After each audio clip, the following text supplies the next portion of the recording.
Welcome to Liquid, How CFOs Outperform. I'm your host, Tom Gavaghan, and today I'm joined by special guest, Colin Wittmer. Welcome, Colin. Today on Liquid, we've got the CFO from PwC. Colin's been with the firm for 31 years, starting in Detroit in the audit practice back in 1994, spending time in Switzerland and spending most of his career on the deals and transaction services side of the house. He's had one foot in client delivery and one foot in firm operations for decades, and now he's fully focused on running finance for one of the largest professional services firms in the world.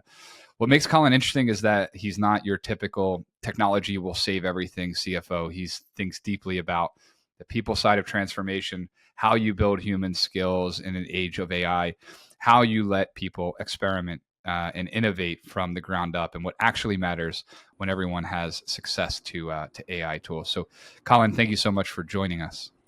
It's a pleasure to be here. Thank you for having me. I appreciate it. Let's start with that journey, as it's been, I think, quite significant in terms of the experience you've had over the past 31 years, starting that audit practice as mentioned, and kind of moving on from there. What would 5-year-old think of you in the current role you have now as CFO of PwC? 5-year-old me would probably be pretty disappointed that I didn't become a pro wrestler or a pro skateboarder or BMX or something like that. But 25-year-old me is probably pretty happy where I landed. Back then, I definitely had different ambitions, but yeah, it was a long journey, but I've been really fortunate to be at the firm 31 years, which, as you know, Tom, is pretty unusual in these day and age for people to stay at one organization for that long. But had, as you've noted, several different jobs and worked all over the place in the firm, different countries, different divisions, and different parts of the world. So it's been a great journey. So I feel like it's been one enterprise, but probably about 8 to 10 jobs over that 31 years. No, I think that's what's important. It's not just PwC, it's the multiple roles and jobs and kind of responsibilities. So it is a different world. We've all gone through that, right? And I even say sometimes, even though you're staying in the same company, it's like being at a different company. Sometimes you got to learn a lot of new things and different aspects of how the business ultimately runs, which I guess is what elevated you or been helpful to elevate you to a CFO role at the firm. You spent a majority of your career in deals and transaction services, advising companies on M&A. Interesting topic, especially these days. That's a really specific lens on how companies reshape their overall business, the strategy, how they're kind of going to unlock their value and such. What would you consider your greatest advantage as a finance leader, given that part of your background there? Yeah, so I'd say it's twofold. You're right. When you're working in M&A or deals, it is a cataclysmic moment for either the buyer or the seller or joint venture, strategic alliance, whatever it is you're working on. So to have the experience of coming into work for about 25 years where every day you walked into one of your clients' most stressful moments, maybe they're one of the most opportunistic moments. So your just ability, it's a little bit of a soft spot, soft skill, but your ability to keep your energy up over many, many, long transactions and long deals and just sort of see the forest for the trees. That is a huge advantage, I think. It's very rarely boring in M&A. There's always something happening and some sort of thing brewing in the background. So that's one aspect of it. The second bit would be, we're pretty fortunate in M&A, and in particular at PwC, to have some incredible clients. So I've worked with our private equity clients. I've worked with our large corporate clients, acquisitions, divestitures, you name it, IPOs. And you can learn something from both sets of those constituents. They're a little bit different. Private equity is playing a bit more for we got to get in, get out, add value during our holding period, and the financial discipline they bring to that process and being around that. And then their stick-to-itiveness, their persistence, their discipline is something I try to emulate all the time in my job, is like, what my private equity clients do to this, because they really are working in a finite time frame in order to earn the return for their LPs. So that breeds a level of financial discipline that I thought is helpful. And also contrast that with the other side of that pendulum, which might be corporates who are looking to buy a business that they're never going to sell. So they're focused on 20, 25-year horizons. So at PwC, we have a little bit of both. In my job, we certainly have short-term things where the private equity kind of mindset is really helpful. And then longer-term enterprise value plays where being around our largest corporate clients and what they've done has been a huge advantage. It's a fantastic place to start a career. I learned a ton from it. As you mentioned, I did start an audit, which was also a fantastic place to start a career, just to actually learn how companies' books and records come together before they hire you in a deal to tear it apart and tell you everything that's wrong with it and all the risk and opportunities. So I really did enjoy the M&A for about 20, 25 years. Yeah, the audit layer is definitely fundamental, kind of non-negotiable, right? But the other Yeah. areas in the deal side, it gives you a good, healthy blend of that kind of time horizon and value and the creation of the value itself. I would ask, I guess, with that experience, kind of having the opportunity to kind of be exposed to many companies over that time horizon, what separates a good company like that looks good on paper versus one that's like genuinely healthy, I would say, because I think that isn't always the case. The correlation might not be that, Yep. oh, the financials look good, so therefore it's a good company. That isn't always the case. And some companies that, like, wow, that's a really good business model and the company can basically run itself. But the only people who are going to take it to the next level is the management team. So certainly when I first started in M&A, I was hyper focused, as I should be, because that was my job, on the numbers. Like, how do they all roll up? How is this possible? How can you bridge from X to Y and Y to Z, which is still really important in the discipline that you need in order to be in that profession.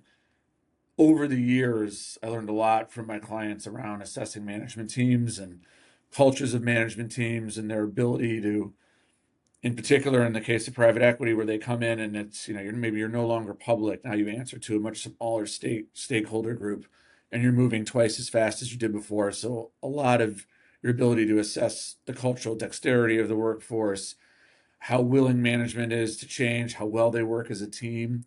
That stuff also feels kind of soft, but I tell you, as I spent, much of my career heavily focused on the numbers when I started doing transactions for PwC, meaning we would buy companies for ourselves where I'm more of a principal as opposed to an advisor. I really try to put a different hat on and be like, all right, look, what am I getting here? Getting a business, but what am I getting on top of that? Am I getting a management team I can believe in, which is super important. And that It, takes years to be able to really it's just not something you can do right out of the box. At least I don't think credibly. You have to have seen a couple of really good no, management teams and a couple of really bad there's ones before you have some perspective. there's no calculator, right? No, And no, that's the hard part. It's hard to quantify those things ultimately. And in finance, right, we're groomed to quantify things, right? There's models yes, for everything. There's calculations for valuations and stuff. And those things are, I would say, those intangibles that I wouldn't call like soft as a word, right? But they're hard to quantify yeah, ultimately. exactly. But that experience, I think this is a good kind of segue Mhm. into some of the AI conversations we've had, right? Because Yep. experience is something that kind of breeds our own logic of valuing those types of things, right? That we've groomed over years of experience and interactions and such. I guess to start, kind of give us a high level on PwC and kind of what you guys are doing internally on the AI side to help kind of grow and foster your internal teams there with this new technology. Yep.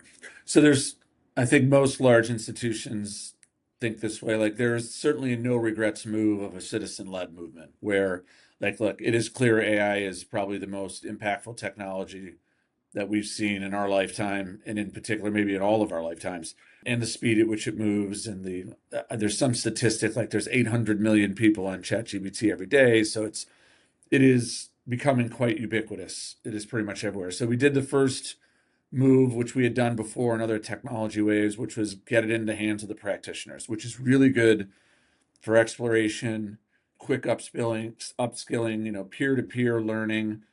It's not really good for scaling. So you can do the citizen-led bit, which I think is just like 101 out of the gate, and we did that. And then as things bubble up that become something we could see to be sort of commercial grade or something we would really want to scale across our 75,000 people and not just help us like write an email or do something really trivial, but something much more substantive, we established an AI factory, which sits on top. So you have the citizen led in the middle, you have the AI factory on top, and in between you have a bunch of subject matter experts, people who are super users of AI that just aren't the regular citizenry, but they're slightly tooled up a little bit more. They help connect the dots, and they also help surface what we think could be commercial grade AI, something we could either commercialize to help run our firm better, commercialize to help deliver for our clients better, or commercialize to go actually consult for our clients and implement something in their business using the AI tools. So that's a bit how we've rolled it out. And my guess is that's reasonably similar to other large institutions, is my guess. So in the organizational level, you've built like a fabric of an effect, right, of individuals and teams that kind of hold that together from a subject matter kind of perspective. Is that fair to Yeah. say? Yeah. So Did, it's in all 75,000 people's hands. So they can access just about any LLM that they think they need to. Now, we don't literally subscribe to every one of them, but all the ones you would think we ought to have for a business like ours, we subscribe to them. They're in the hands of all 75,000 people. And then we really do rely on that middle layer of, AI activators, subject matter experts to tease out from the citizenry what we think we could kick up to an AI factory and really industrialize. Because once you're industrializing something, like you could be deploying it thousands, hundreds of thousands of times at clients and at the firm. So there's a whole level of responsibility and that our firm has to put into something like that, as opposed to like a one-off here or there. But it seems to be working. We're building an agent workforce for, like I said, all three prongs of that stool, which is help us deliver better, help us run our firm better, and help us consult for our clients. I think it's really impressive. I think it's super interesting because we're talking about the PwC organization as a whole, right? Which is there to serve a very broad, very diverse user community in a way. Take a lens. I would be interested to know, like, if you look at this from purely the CFO of a non Big Four firm like your own, right? That's just a manufacturing company or something like that.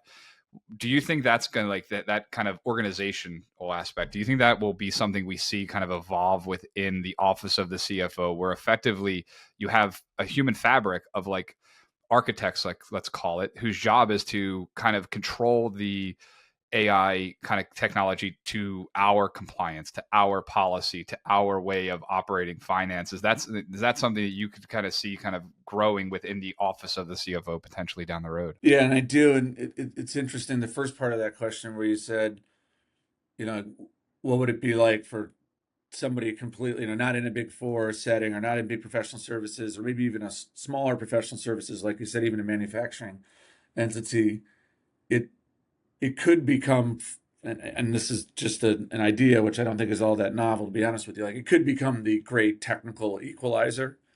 Like your ability, like I'm fortunate enough to have 75,000 people in PwC who have a wealth of experience that I can, tap our systems. I can tap people down the hall, different offices, all that kind of stuff. To the extent that gets codified and put into an LLM, it could become a great equalizer, which creates opportunities for everybody, I think, and potentially threats for people like me who have a Risk. more There's a established risk. There's a business. It's yeah. it's both sides of the equation. So we're very cognizant of the fact that as these LLMs develop and as AI develops, that the technical proficiency between us and potentially anybody else is not couldn't be that great, to be honest with you. It could be solved with LLM. So what does that leave? It leads the human skills, which is where we're focused, which is, look, if everybody's got the same technical chops, what is it that differentiates you in a pitch? Could it be your empathy? Could it be your persuasion? Could it be just your, ethical behavior, just your prioritization? Some of the human skills, I think, where people are like, all right, look, we believe everybody's got the tech, which was never a given before, but I do believe it could head that way. And it's like, what is it that you have? For me, do you have experience, industry experience, whatever it is? It's the edge for us will definitely be human. We will equip everybody with technology, and it's easy to train people on technology. The human skills can be a little bit harder, right? That's not every. I think we've identified 40 really differentiating human skills that we need to focus on at PwC. Not everybody's good at all 40, but there's something to work on there. So we're very focused on making sure we don't forget tech I, as an enabler, but the differentiation will be is the the humans. is the humans and it's the experience. So I do Yeah. think there is like this kind of like level setting that maybe AI introduces, but what actually amplifies it though is the experience. And I think organizations like PwC, they have, in, like you just said, right? You have so many diverse and so much experience and so much documentation, right? I always tell your team, right? If I ever need to refresh myself on ASC 815, I find the PwC handbook for it. So that knowledge Right. goes into the language model, right? So you Yeah. guys are ultimately the memory, your memory fabric ultimately, which I think actually amplifies what your firm brings. And Yeah. I've worked closely with your team on that side in terms of some of the stuff they're doing. It is quite impressive, and I think pretty cool actually. How do you keep your organization kind of continuously educated on this very, very, very quickly evolving thing that is occurring? How do you keep them, make sure they're informed, make sure they're educated, but also I would say make sure they're not distracted as Yeah, well? you're right. You're right about that. Like you could experiment all day and night with AI and maybe learn a lot of interesting things, but it's not You got to really close the book. You organizationally still got to close productive, the. You still right? got to close the books, right? Yeah, it's like, okay, well that was a fun walkabout, but we probably really need to get back to work. But for us, it definitely starts with setting the expectation. So we are very explicit with our people. We expect them to use AI. We have very good statistics, something like 95% of the firm has been trained up on AI. And we have statistics that, in the well into the 80s use it daily and more than once daily. So we're getting traction, and it starts with an expectation with them, with our staff, sort of a social contract. Like we will get all these tools and they're not cheap, right? For any organization, subscribing to these LLMs and the compute power that you can use when you adopt AI can be quite substantial. But we believe it's worth it, and we believe the expectation is that they need to stay nimble and acknowledge that they need to keep their learning journey going as well.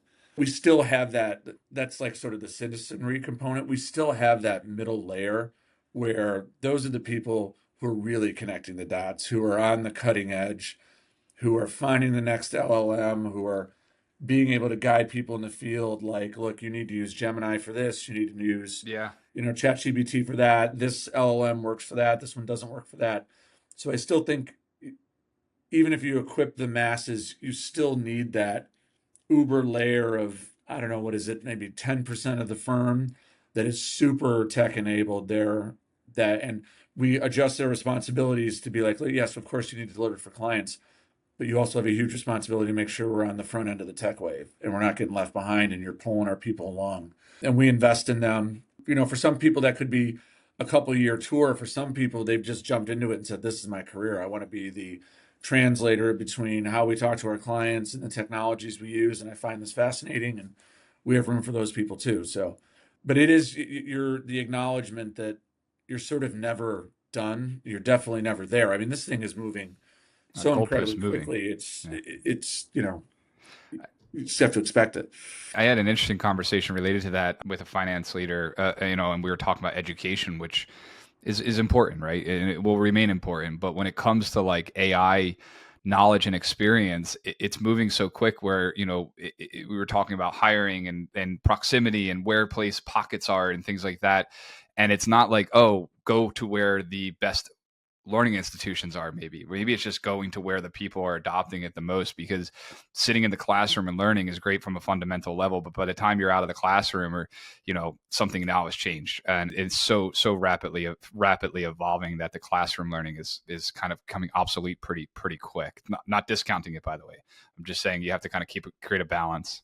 I agree. It's all part of a broader strategy where we've even partnered with some of the world's most prestigious education institutions to make sure that we I'm can sure. develop something that is like, almost certificate like, Yeah. for our people, so that they know when they're progressing. But you're right, the real secret sauce of is when you've got a bunch of people working together solving a problem using the technology like that. It's hard to Yeah. replicate that anyplace else, and that happens in the field. And you just have to way to capture that goodness, which is not always easy in a big organization. It can happen at a moment's notice, and then it just sort of like dissipates and nobody repeats it. And trying to make sure we have that layer in the middle that's going to grab all that and make sure that we don't lose the goodness that happens on something in the middle of an office somewhere. Like, wow, if we could do that, all over, that'd be such an impactful advancement. So, I would totally agree in yeah, relation to the human skills and up leveling and kind of differentiating. You're hiring, right, and you're looking at resumes and you're kind of doing the interviews, and I guess 5 years ago it'd be easier than it is today, because it was a little bit more yeah. comparative of education experience and, oh, you worked for that company and things like that. But now you have this other thing as well. I mean, what are the human skills that actually you think differentiate in a world where me and you are both equals when it relates to the language models we have access to, actually. Yeah, and I think I said this to you before, like I view AI as like one of the best first draft machines in the world. Like Yeah, yeah. your ability to go from zero to a first draft. Like I remember It gets you back in the started. days when I was an analyst, I'd be like, Yeah. "Oh my God, what does it look like? I don't even know how to put this together. I don't have a vision for what draft one could look like." Like now, these LLMs, you crank it out, you're like, "Wow, it's a pretty good first draft." So what I always like tell my people, I'm like, look, and this would go into like interviewing as well. Like anybody can get to the first draft. It's the human skills of how do I make it better. I'm big into persuasion. Like, can you pitch it? Because anybody can read it, but if you don't have the aptitude to be able to absorb it, regurgitate it in a human way that's not just a white paper, because they're great white papers. You could say, write me a strategy on professional services. They'll write you a strategy and it'll be 12 papers. You could clip it with a Yeah. thing Yep. and turn it into your professor. But the people who can internalize it, prioritize it, be persuasive with their clients, connect it. And this is going to be a big one where they can connect it to real world experience, not just the AI. I think we're going to get a lot more of those questions because like everybody's going to be an expert because they've got AI right next to them. So they're going to be technically an expert if they can read and regurgitate it. It's, I think, the next level order of effects where they're like, well, okay, we get it. Have you done it before? What does it look like? What could the roadblocks be? How have you worked through a failed implementation or something like that? I think some of those real world experiences that maybe you could tease them out if you're a really good prompt engineer, you probably could, but it's so much more authentic when you have somebody with some real experience on the other side. So like as we assess talent, I hadn't thought a lot about that, but that is going to get more challenging because I don't just I would love to have a bunch of prompt engineers who could extract things out of AI. I'm still not sure they're the people who can get in front of the No. CEO of a company and turn that AI white paper into a $25 million project where they hand over their supply chain. No. Like that's not insignificant. Nobody's doing that based on a white paper. But it gets you started. I think you brought up a Yeah. great point. I bring that Yeah. up quite often. I don't know where to start. I have a lot going on in my brain, but boy, does it really help you kind of build an outline and get you kind of tailored. I'm Yeah. not ashamed to It, say it.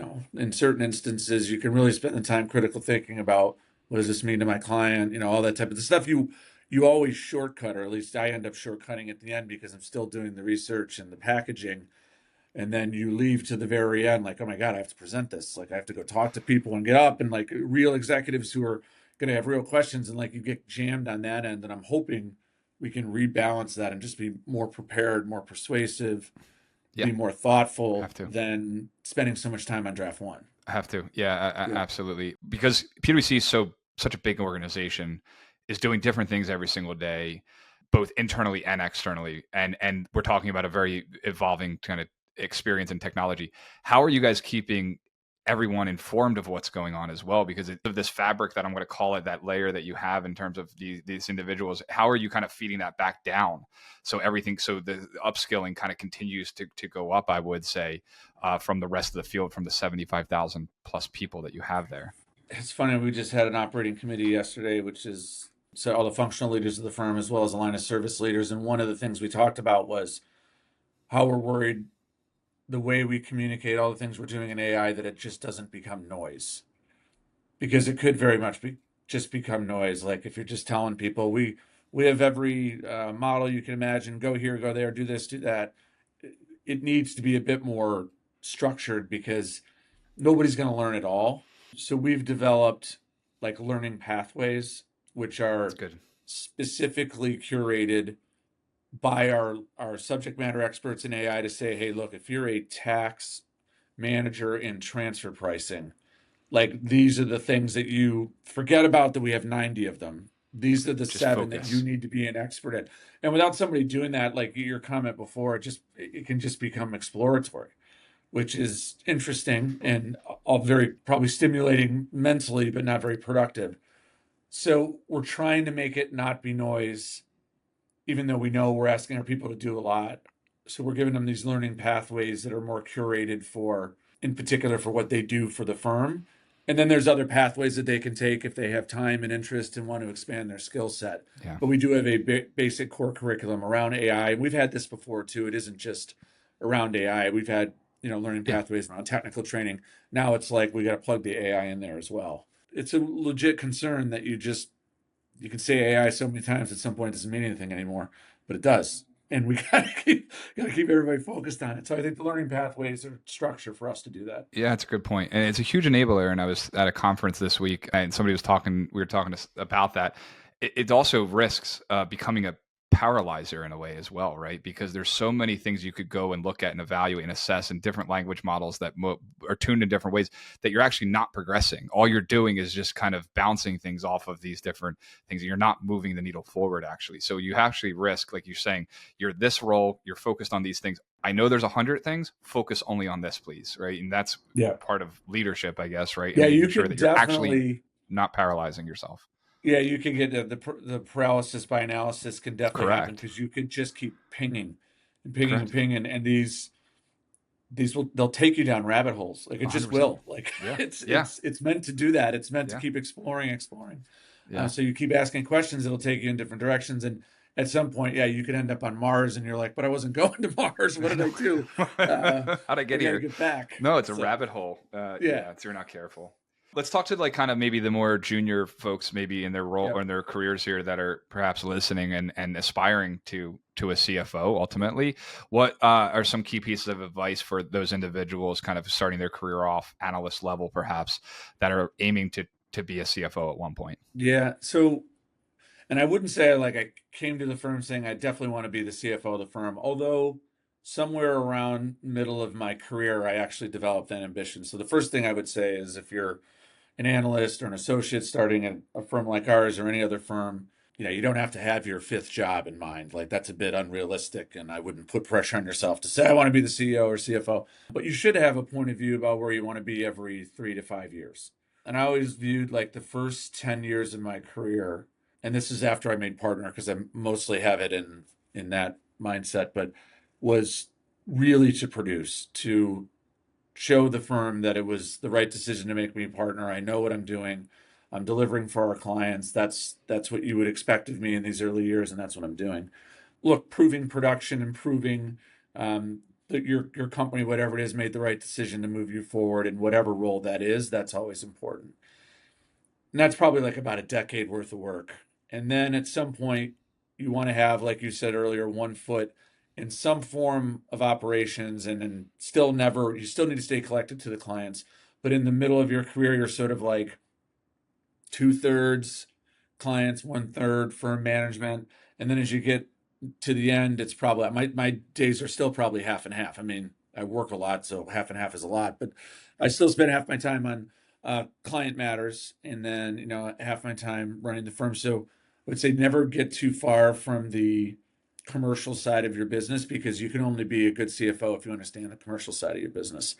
And I would say the one thing that you have to do the whole time I talked about, like, working on clients and advancing your commercial aptitude and then one foot in each, and then maybe more, we're more focused on leading the firm. The whole time you have to be a leader. And that doesn't mean you have to lead a function. It just means you have to lead people. They have to respect you. They have to want to work for you. You have to motivate them. You have to inspire them. You have to support them. Yep. If you don't do that at all parts of your career, it won't be that rewarding of a career, and I doubt you'll get to something like the CFO because you'd have to. I mean, it's just a really important part of everybody's Yeah. career, and not to lose sight of that for sure.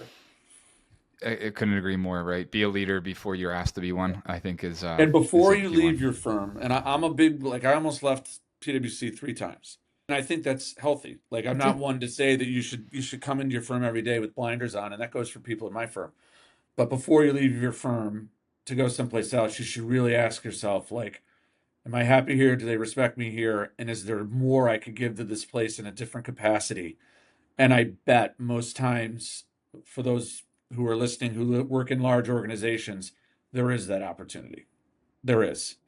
Now there might not be, and then be a good citizen, move on to your new firm, and be a proponent for your old one, and that's all fine too. Like nobody's forced to do it, but that was a bit of advice. Like 3 times I was really close, And I had mentors and other things that brought me back. But I also think it's a healthy thing to do from time to But time. it is a healthy thing, and you don't want to have Yep. blinders on. There's a big world Yep. out there, but grass isn't always greener. I always tell my team, if you need a new opportunity, look internally first, right? Especially if you're good at what you do, you'll get Yep. support for that. Nobody's going to not turn you down for that. And patience is what you said as well, right? Yeah. You called out like 10 years. That's going to take you 10 years there, right? 10 years actually isn't that much time. When No. I think you would agree, when you look back in Yep. 31 years, the 10 years is not a lot of time. You might be starting out your career and you go, oh my God, 10 years is such a long time. It's going to go by so Yeah. fast. It does. It absolutely does. It's incredible. Let's talk about the M&A aspect, going back to that a little bit. First of all, I Hmm. mean, what's your view on the market these days? I mean, I think 2021, right? It was insane. Then it died down, Yeah. obviously. And then I kind of back, I think, right? In a number of different ways. Not like IPO SPAC level like it was back then, but I think M&A is Right. pretty active these days. Yeah. Yeah. M&A is active. We're seeing good results coming out of our deals platform. We're starting to see the front end of that platform pick up, which is the diligence piece of it, which is good. You're right. I mean, I doubt we'll ever see a recovery like we saw coming out of COVID. I mean, that was like, I was running our deals business at that time, and I happened to be there at the biggest drop of that business and at the biggest incline of that business, which was a wild time to run a business. Let me tell you, I was like, I had no idea if I was coming or going. Like, we have too many people. I don't have enough people. It was wild. So I don't think it'll ever be like that, just because that was such uniqueness around the zero interest rate environment and people wanting to get back to living life after COVID and all that. But it definitely is coming back. It started with the really large transactions, and you can hardly pick up the paper today and not see a large, mega billion-dollar transaction being executed. And I think it is slowly moving into the private equity flywheel. And when that Yeah. gets going, PE to PE gets going, Yep. that's when the market really shows its best amount of volume. Yeah. And that is just starting right now. I mean, they're Yeah. all sitting on a substantial amount of portfolio companies that they've held longer than they expected. Valuations are healthy enough now where maybe they're not going to get exactly the return that they had hoped, but they're certainly better off to have waited. They just need to transact. Yeah. And all that's starting to pick up now. Yeah. Valuations are still strong overall, though. But Yeah. I guess when you're looking at, put yourself back in your deals days, right? I guess, and Yeah. and M&A. What are the things that stick out to you from a finance function that are red flags as you're kind of looking at an organization at an M&A level? Yeah. A finance function that is overly focused on just reporting the news is never a good symptom. Like I mean, if that were my job, that would be super easy. If I just had to tell the board and CEO and the partners at PwC, like, read the network news, that'd be very easy. And we have it. But the whole point of a world-class finance function is you're the glue between all the other functions. So if the people function wants to do something, or even workplace services or real estate or you name it, the one common thing all those things have in common is money, which is the finance team. So we are the ones that literally, like, if you're in an organization and those other functions are doing something without consulting with the finance team, you probably don't have a really strong finance team, because you should be a real valuable asset to them with your Yeah. finance chops, your analysis chops, your understanding of the way the finances come together. So I think one of the red flags is if it's just, I report the news, and not a real partner to all the functions in the business, all the commercial lines in the business. Uh, that that's a real shame when it is just reporting, quite frankly. We do a lot of these and have an opportunity and privilege to talk to a lot of people like you. But that's the one thing that every single person has talked about, which is like bringing life to the data, bringing life to the numbers. As a CFO, I'm not there just to tell you our growth, our margins, our EBITDA, and so on, right? Like, it's telling why and the proof behind it, and being close to your business partners that drive those numbers ultimately is a very, very common theme that I've heard from all the great Yeah. CFOs that we've talked to here. So I guess that rings true. For Yeah, sure. what's nice is, like, if we get a call, so the FP&A team is part of my finance team, and we get calls from business leaders who are like, say, hey, can you do me a favor and, like, go do a deep dive on this business and just see if you see something I don't, or I just don't understand what's going on. Like, that's pretty rewarding for us, because that we're a business partner, they value our insights. Like, I'm sure that man or woman who runs that business knows it commercially better than any one of us, but we still have something to offer strategically and finance wise. So, like, those are and they're great projects. It's a good hallmark of a finance group where you got that kind of relationship with your lines of business and or other functions. I think I said it on a prior podcast that we did, but yeah, internally in our company, our CFO asks why all the time, and it's just to learn, right? Like, and Yeah, he's very cognizant of it, but he wants yeah, to understand and learn and what's going on behind those numbers, which is admirable for sure. Rather than just like you said, reporting the news. I said it was awesome. I meant easy because it is, yeah, that would be, if yeah, you can get paid a lot of money and keep your job, and all you have to do is report spreadsheets, like yeah, I guess that's okay. But yeah, wouldn't be as fun. yeah. I would say. That's true. Let's it kind of goes back to maybe one of the things we were talking about a little bit in terms of like the future of things. What do Yeah, you predict in terms of what's coming next for the CFO role and the overall finance function? Let's say 10 years. yeah. So the most overused word, definitely transformation, but I'm experiencing it myself. The early waves of transformation where you could make use of automation and you could offshore a bit and make use of lower cost countries and all that. We all experienced that and did all of that, which was the right thing for the business. Now there's yet another wave coming of an agentic workforce and how all that's going to work. So, I mean, I don't know how fast it's going to move. It feels like it's moving fast. But certainly over the next decade, we're going to be grappling with how do we manage agentic workforces and, what is the right balance between that and people is something that is going to be high on the priority list. Probably like we talked about a little bit, the next breed of finance professional. What's that going to look like even curriculum wise? What is the best, do you need substantially more tech background in a decade now to be a finance professional than you do now? Don't know. Like those are things, like you said, a bunch of questions I have, like what it could look like over the next decade. Mm-hmm. And I think everybody is challenged for growth. As a finance group, we got to play a part in that. Like, yes, we're here to run the finances of the firm, but we need to help the firm grow. Absolutely. Yeah. And it isn't just grow profitability by being more efficient. We need to have points of view about how we actually grow the top line. And everybody's going to be focused on that because there is, huge swaths of work that will be probably obliterated by AI, but that means there's other opportunities for us to do things. So I think keeping in one mind or one eye on a growth mindset is going to be incredibly important, in particular over the next decade. I would totally agree. I think it'll be really interesting to see how the balance shifts in terms of the overall organizations over the next 10 years in terms of that kind of legacy experience and then the new blood of kind of maybe a little more tech experience. I mean, I think somebody was saying, I think it's like University of Arizona or Arizona State, like they mandate that you have to, you take your degree in something, but you also have to study AI.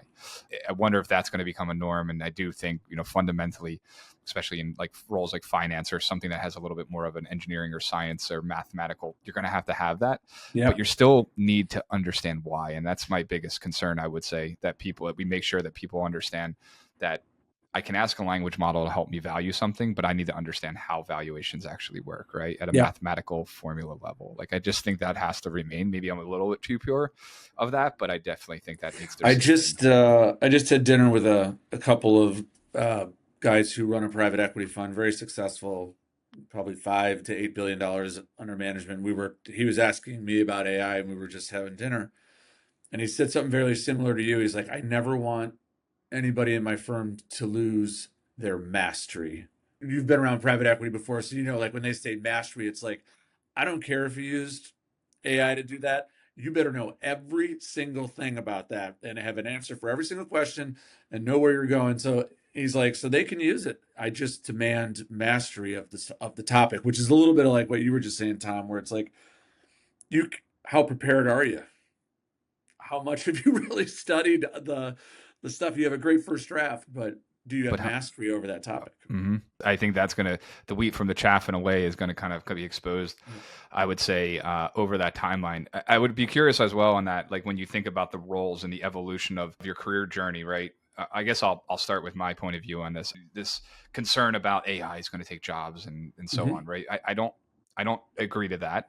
I do think it shifts the responsibilities of jobs. And what I mean by that is 10 years ago, you come out of university and you start, I'm going to come and work for you as an analyst, an entry level analyst on your team, for example. My goal and my role is typically what to probably go assess, dig out, drum up, produce reports, and give that off to my managers, right? For they're the strategic thinkers, right? What I think is that AI kind of brings that strategic thinking line up, because you're going to be using, we're already seeing it. AI is going to be is going to do a lot of the analytical work, perhaps, for you to go and get you the information. But like you keep saying, the level of strategic thinking, I think, just shifts up into the organization higher, and maybe closer to the office of the CFO. That's my prediction. Would love to hear your kind of point of view on that. Yeah, I don't disagree with that. I think there is opportunities though for like an entry level person where maybe before, like you would spend, I remember grinding through data rooms back when, years ago. I'm even so far back, they used to be in lawyers' offices with big white binders and all that kind of stuff. So it was really brutal. And so much of your job as an analyst or an associate it was like 80% Grimble. And like I said, the 20%, you're like, all right, I think I got it together, and now I've left 20% of the time for what is 100% of the value. I'm hoping we flip that paradigm where you're spending all that time on the really important thinking piece of it, and the Grimble is done for you. Although I do agree, you learn a lot from putting together spreadsheets. Like if you're a young accountant and you try to create a cash flow statement, until you actually do it, you're like, you haven't done it. So there is a little bit. I do worry about that skills gap. I'm not saying you have to have done that to be able to understand it, but boy, if you've done it, I know you understand it. Yeah, it's true. So And I it'll be do think it interesting to flips. see I how do. that balance plays out.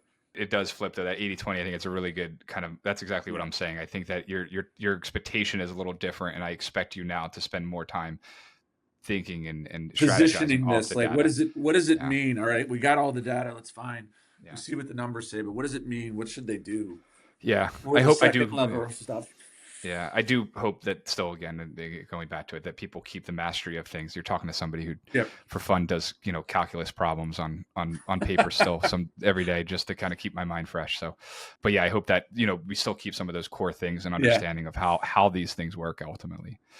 This is great, Colin. I would love to know a little bit more about you in terms of kind of what you Sure. do when you're not in the office, right? I always say, I always ask, you're not a CFO all the time. I always get corrected because you are a CFO all the time, right? Yeah. And that is fair.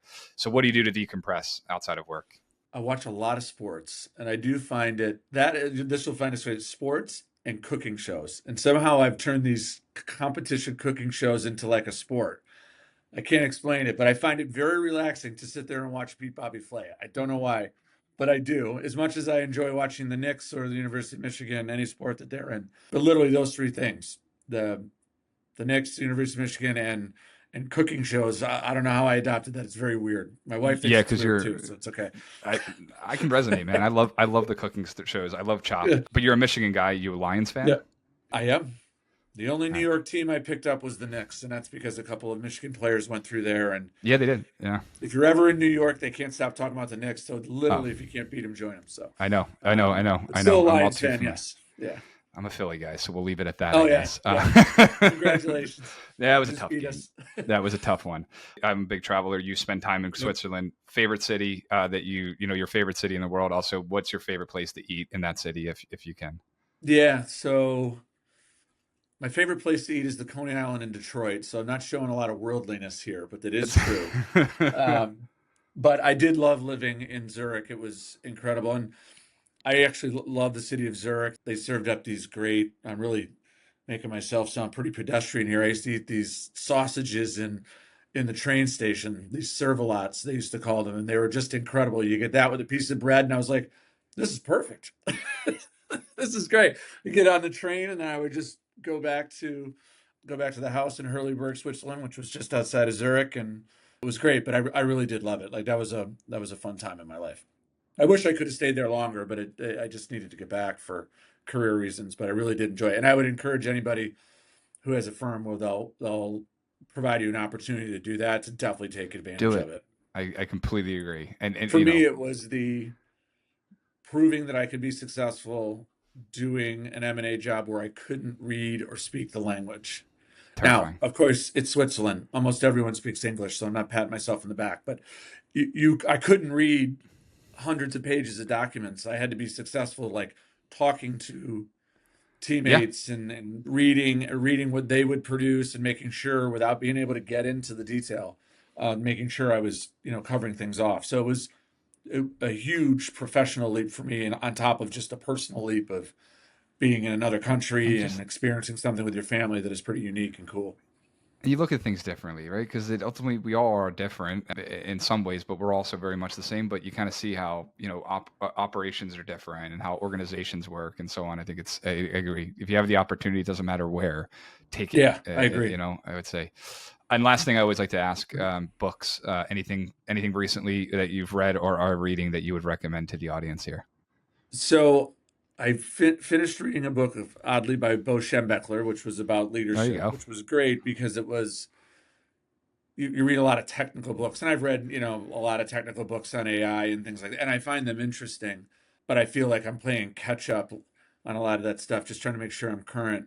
But I read this book by Bo Schembechler. It's just like leadership lessons in life, and even though it's talking about a football team, he talks about like having a process and knowing your strengths and knowing your weaknesses and being disciplined and all those things that sometimes you need a reminder because you can get lost in a bunch of technical mumbo jumbo where you're like, I'm losing the forest for the trees here. I have to lead these people and inspire them, and that's a big part of the job, in particular, like if you're the CFO or something like that.